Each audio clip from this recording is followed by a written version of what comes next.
let me ask you something. If someone, a friend or someone close to you, were to gossip behind your back and say something super hurtful, how would you respond to that?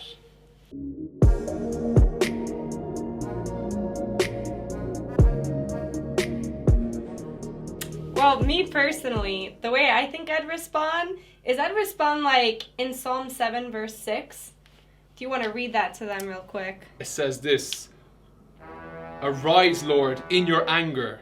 Rise up against the rage of my enemies. Awake, my God. Let justice be served. Yeah. Yeah, Woo. well done. Getting into it. Woo! Yeah. Yeah, it's like, that's how I would respond because, like, obviously I didn't do anything wrong and they did. So, like, God is going to rise up and go against my enemies. So I need to start praying, that they move schools, that they get fired, that they, something happens to them because justice, Well, it doesn't really coincide with what Jesus teaches in the New Testament, especially in Matthew chapter 7. Go on. Where he talks about taking the plank out of your own eye before pointing at the speck in your brother's eye. And also how he talks about praying for your enemies and not against your enemies. And also he talks about loving your enemies. It's again hot in here. Woo! Yeah. What I love about Psalm chapter 7 is that David, at verse 3, he says, Lord, my God, if I have done this, if there is guilt on my hands, if I have an attitude towards somebody, even if I've been wronged and I didn't do anything, if my heart is in the wrong place, am I holding on to a grudge? Am I holding on to my emotions against this person? Am I allowing bitterness to take root in my life because of this situation? Speaking of this, I think Precious actually shared some really good points in our recent discussion. Let's check out what she has to say.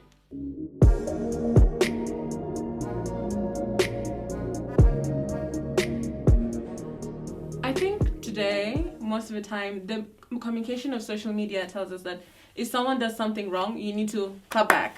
And you need to go at them and go back even harder or reply even more violently to what they've said. But the communication of the Bible is that we need to forgive, which sometimes is not easy, especially if you know that the person is on the wrong. Yeah. You know what I mean? Because sometimes you can say, oh, maybe I did something to deserve that. But most of the times you find that someone is on the wrong. And the need to clap back and say, okay, no, you can't do that to me, or you're on the wrong. But the Bible tells us that no, you need to forgive, because you need to forgive as you have been forgiven, because the truth about it is that you have been on the wrong before. Wow, that's so powerful. I suppose the last question I have for you is, why do we have to follow what God's word says? Like, why not just do what we feel is right, or do what, exactly what the world and social media is telling us to do? The thing about it is that when you're angry at someone, the truth about it is that there's a heaviness in your heart. That when you have anger of someone who has wronged you, the truth about it is you're hurt. And there's anger in your heart, in your heart, yeah. Peace, yeah. And the only way to do that, to let go of that anger, is not by responding, because that creates even more anger. The only way to get peace is through God, is through forgive. And what does God tell us to do? Forgive. Yeah. And the truth about it is that when you don't forgive, you're holding on to that heaviness, and there's no anger I can have towards you to make you feel it. Right. It'll always be with me. Yeah. So I'll always be not having peace within me. And maybe if you have wronged me, you'll be fine. Yeah. But I'm still having issues within me. And God says the only way we can get rid of that is forgiving the other person, even when we know they have wronged us truly. Wow. Because the truth about it is that we need to put ourselves in that person's shoes. Because when we have wronged someone and we know we're in the wrong, we want to be forgiven. If you want to save that relationship, you want to be forgiven. Yeah. So several times we have been on the wrong against other people and against God, and we have been forgiven. So why shouldn't we forgive others as we have been forgiven? That's so true. And there's a famous saying that, hate is like drinking poison and expecting the other person to get hurt. But there's so much freedom, like you said, in the gospel, because Jesus has forgiven us so much. So how could we not forgive our brothers and sisters, those who backstab us, those who gossip against us? I think there's so much freedom, so much application to take away for that. So thank you so much, Precious. Thanks for coming. You're welcome. Whoa. that just like blew my mind. Like I learned so much from that. Precious is so right. Something that she mentioned in there is that we can't find peace in anger.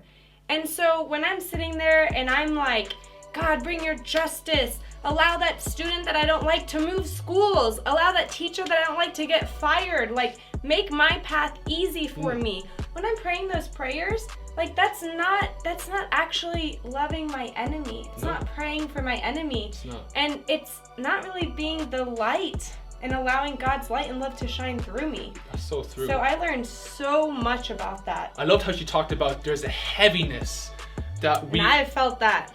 Yeah, that heaviness comes when we don't forgive, when we choose to hold on to a grudge, to hold on to that bitterness against that person, whether it's a friend, family member, a brother or sister, or a peer in class, or a teacher, or whatever. Like, it's so easy to do that, but there's peace that God gives us when we forgive and when we choose to love them in faith.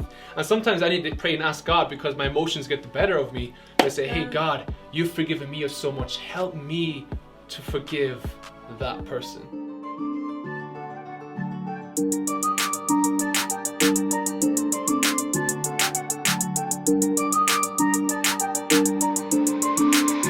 I was improvising.